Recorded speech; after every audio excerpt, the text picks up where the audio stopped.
little controversy going on lately in the news with the Sandy Hook Elementary shooting and the Aurora Theater shooting. So this might get a little controversial, but you know, and this could get political. I don't really want it to, but there's some theories out there that all of these situations behind them have had some type of psychotic, or not psychotic, but psychiatric medication that the patients were on at the time or had been in the past. Is that out there in the loony bin too far, or do you think that's a real possibility that could have some correlation? Actually, that theory has been thrown around a lot for a long time. The idea of somebody who's mildly depressed, or in the case when I was in residency 20 years ago, of I don't recall any names or the specific situation, but somebody who was so depressed he couldn't get out of bed and was just so life's not worth living, and so he got some antidepressant medication and it gave him just enough impetus to commit suicide. It was just enough that he could get out and say, well, I still feel bad, and so now I'm going to kill myself. Wow. Whereas before, he was too out of it, too tired or depressed to actually get out of bed and do something like that. Those kinds of theories have been going around, and how do you know? How do you test for that? You know, we can't know for sure, but theoretically, it's possible. Well, our current administration is trying to blame assault weapons or guns on all these crimes and murders, but when you look at the percentage of how many people die of either accidental or even intentional gun deaths compared to the number of people that die from accidents through medical practices or side effects from medications or things like that, I mean, it's off the charts. It's amazing that there's an email that's gone around, I think you sent it to me last week, that said guns don't kill people, doctors do.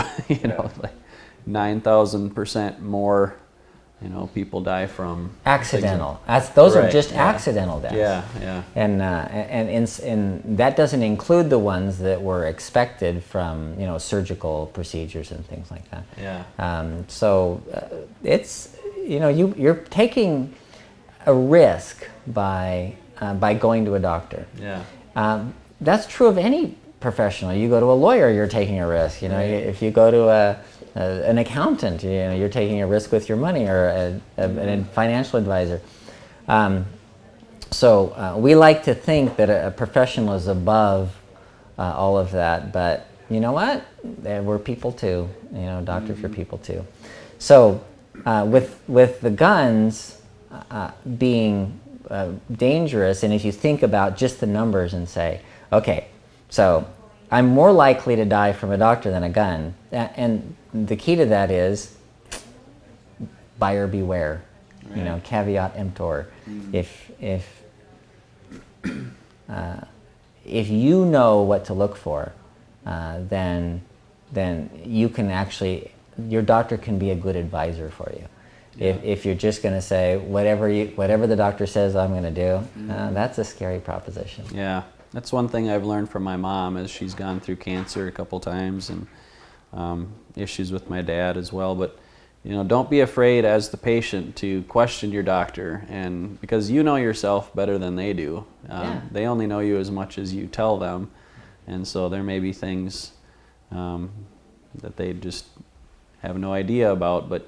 But also, doctors see so many patients, and plus our bodies are so complex, and everyone, I think, is unique in certain ways. But don't be afraid to question if your doctor wants to put you on a medication and you don't think that's a good idea. Ask are there any alternatives to this, or what are some other questions that... I had an interesting case about that just recently, of a woman who went to a pulmonologist, a lung doctor, and she was on other medications from her cardiologist and a rheumatologist, so for arthritis and heart disease.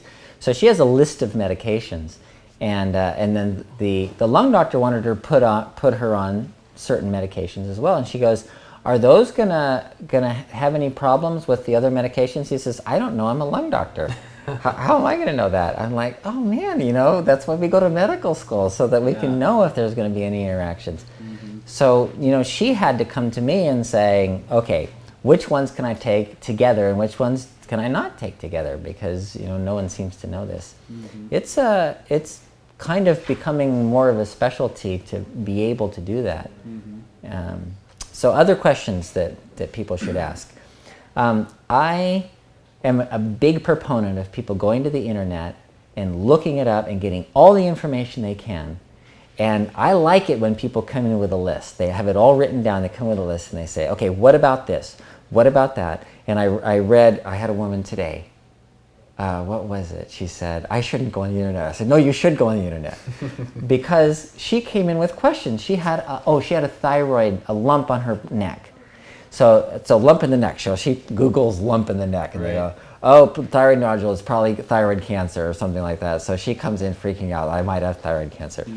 And so I checked it out and I asked her some questions, and it was clear that wasn't cancer, that she just delivered a baby, and the baby takes all the iodine, so the thyroid often gets enlarged. So this is not an uncommon thing. So it was easy for me to explain to her why that wasn't an issue. She didn't have to worry about it, and then how we were going to deal with the problem.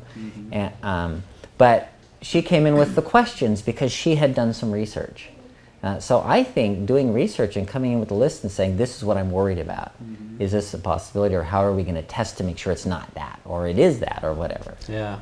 So if somebody lives in New York and it's hard for them to make a trip over to Santa Barbara to visit you, how do you advise people to find a doctor that encourages them, like you just said, to come with questions or do research on the internet? Because that's kind of a rare quality, I think, in a doctor. Most doctors are averse to people, they think the internet is just full of, it is full of all sorts of information on every side of the story, but you can get good information off the internet. Just because you can get bad information doesn't mean you can't get good information. Right, yeah. And so all the good information can be very useful. But even the bad information, if you bring it in and you say, okay, what about this? And why is that bad? And what's wrong with it? Then, that's what the doctor's, that's what he's there for, to advise you and be able to explain that. Yeah. So talk about changing doctors or finding a good doctor that's open to that. Is there I don't know. Yeah, people often, because I have a lot of internet presence, people email me all the time we live in St. Louis recently, and we need to find a doctor. How do I find a doctor here? Do you know anybody in St. Louis? No, I don't know anyone in St. Louis. But I know that pretty much everywhere there are doctors that do what I do. And asking around is useful. There's a couple of organizations that I recommend. So I just say, the American College for the Advancement of Medicine. Generally, these kind of people are advancing. They're looking for the future of medicine. They're not staying back in the 19th century, the Johns Hopkins model. They're moving ahead. So generally those people are they're at least open to modern techniques and modern things like hyperbaric oxygen and intravenous treatments and using vitamins and herbs and that kind of thing. So they're generally have to be more educated too. So.